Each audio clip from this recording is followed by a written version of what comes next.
आपके साथ दो इश्यूज पे बात करनी है और मैं आपका मशकूर हूँ कि आप इतनी सुबह सुबह यहाँ तशरीफ लाए। पहला मसला जो है वो कोविड को लेके है कि हमारे मुल्क में जो है वो कोविड की दूसरी लहर जो है वो आ गई है और हर रोज़ 50,000 60,000 केसेस जो है वो कंट्री में आ रहे हैं। और हम अगर देखें पिछले साल में यहाँ पे हमारे डिस्ट्रिक्ट में हज़ारों लोग जो हैं वो उससे मुतासर हुए और बहुत सारे कीमती जानें जो हैं वो ज़ाया हो गई और बहुत सारे लोगों को तकलीफ़ें उठानी पड़ी। लोगों को लॉकडाउन का सामना करना पड़ा, एजुकेशनल इंस्टीट्यूशंस बंद रहे, बच्चों की तालीम मुतासर हुई, तमाम इकनॉमिक एक्टिविटी जो थी, जो लोगों का ज़रिया माश था, वो मुतासर हुआ। लेकिन एक साल बीत जाने के बाद जब आज एक नई वेव आई है, हमें एक साल में बहुत कुछ सीख जाना चाहिए था। लेकिन अनफॉर्चुनेटली आज हम जो चीज़ें देख रहे हैं, चाहे वो सोशल फंक्शंस हों, चाहे वो पॉलिटिकल फंक्शंस हों, चाहे वो गवर्नमेंट के ऑफिशियल फंक्शंस हों, चाहे वो रिलीजियस फंक्शंस हों, तमाम फंक्शंस में कोविड प्रोटोकॉल्स की वायोलेशन हो रही है।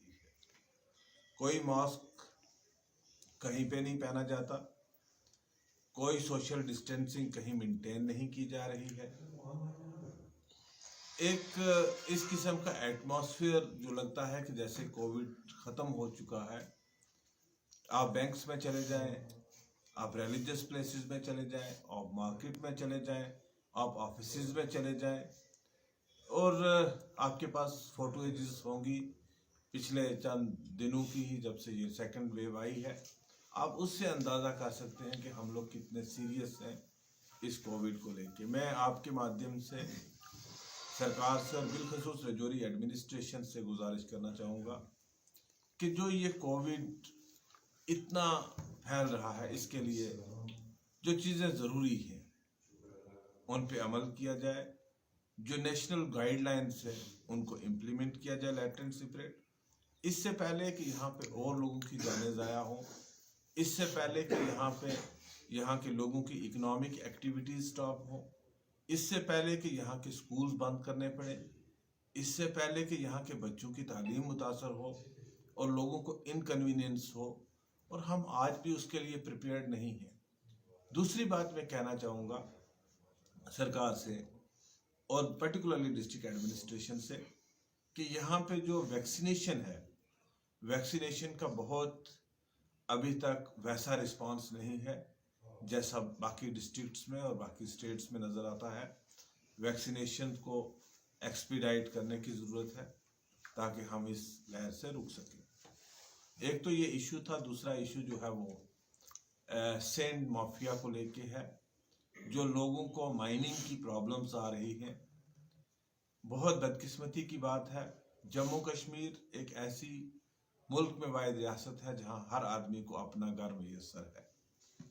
ये इसीलिए लोगों के पास घर मुमकिन था कि वो 400 रुपये में रेत की ट्राली जो है वो अपने घर लेके जाता था और हर आदमी अपना मकान बना पाता था। आज प्रधानमंत्री जो स्कीम है हाउसिंग की, उसमें किसी को मकान बनाना है तो लोगों को 20,000 रुपये 30,000 रुपये एक ट्राली या टिप्पर रेत का या बजरी का खरीदना पड़ रहा है। आज हमारे जो रिसोर्सेज हैं उनको इस तरीके से चोरी किया जा रहा है। हमारे रिसोर्सेज हैं, हमारे दरिया हैं, हमारी ज़मीन है, हमारी रेत है, हमारी बजरी है, लेकिन बेचने वाले कौन लोग हैं?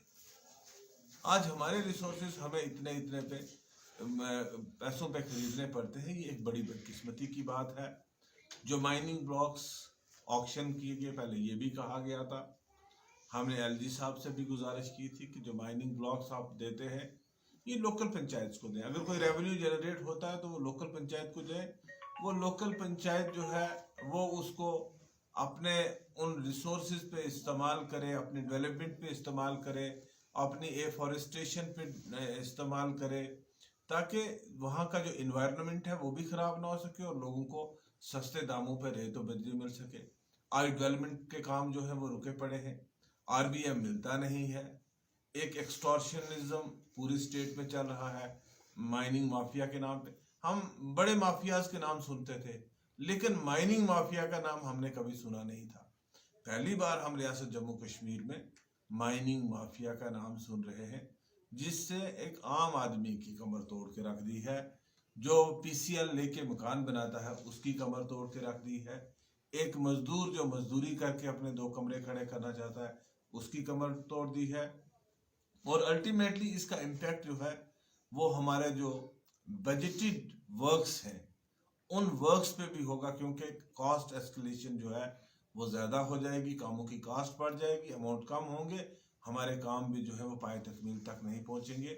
हम आज ये सरकार से कहना चाहते हैं आपके ज़रिए से कि इस पे कंट्रोल किया जाए और लोगों को की लूट जो है इसको बंद किया जाए। और अगर सरकार इस पे एक्ट नहीं करेगी, हम जो जम्मू कश्मीर अपनी पार्टी हैं will hit the streets and we will be on the streets to fight for the right of